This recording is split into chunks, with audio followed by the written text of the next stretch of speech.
Dr. Mark Jangizi here with your Science Moment. Today, I'm going to talk about 12 things that evil concerns. Right? It doesn't concern being bad intentioned, and I'm talking about societal level evil. 12 things that societal level evil concerns. Right? Now, there's things that are beyond this list. Certainly, there's things outside of this list, but these are the kinds of things that matter for societal level evil. It will what makes socio-political movements like the lockdowners having done evil are things that I'll get to in this list. And it has nothing to do with being bad intentioned. It has nothing to do with the fact they're not trying to help. I mean, there's always going to be sort of your smattering of criminality hither and thither. Always that's the case. But that's not what drives societal level evil.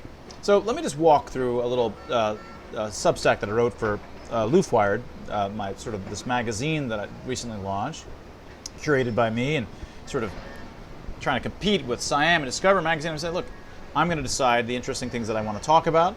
I'm going to curate it. It's not going to be a bunch of science journalists, which are all far leftists, all in group step, but it's just going to be me. So this is an earlier piece that I wrote, and I'm going to start with a little conversation with your typical person who thinks that their socio-political enemies are evil villains in the demon-like, witch-like sense.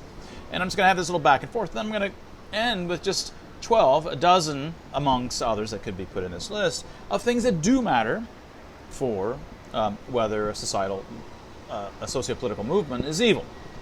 So let's start with them. I'll try them. So, our enemies are evil-intentioned villains.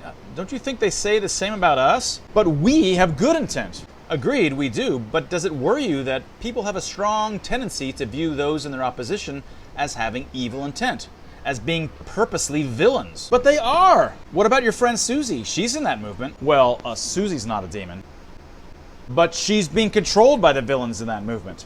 Couldn't it be that they're all like Susie without evil intent?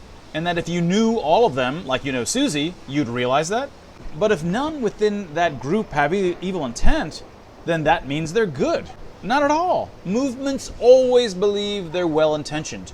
They evolve to have ethical justifications for their beliefs and actions.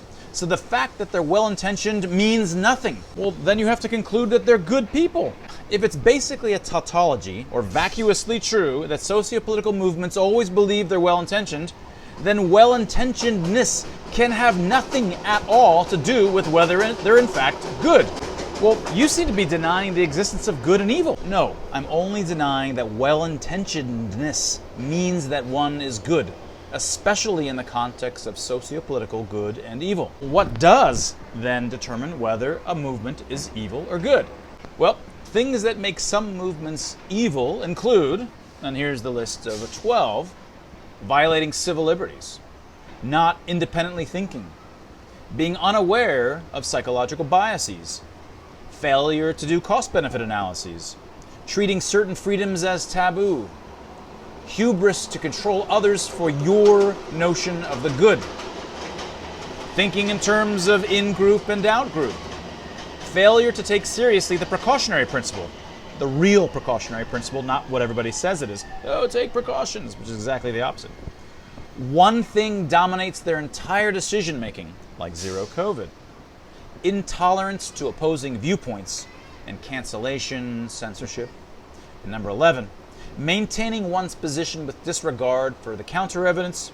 And finally, believing your political opposition is filled with sinister, not well-intentioned people, i.e., demonization. That is, number 12 in this list is the very thing that people have a tendency to fall for, and it can make you yourself ripe for evil, something we've talked about before.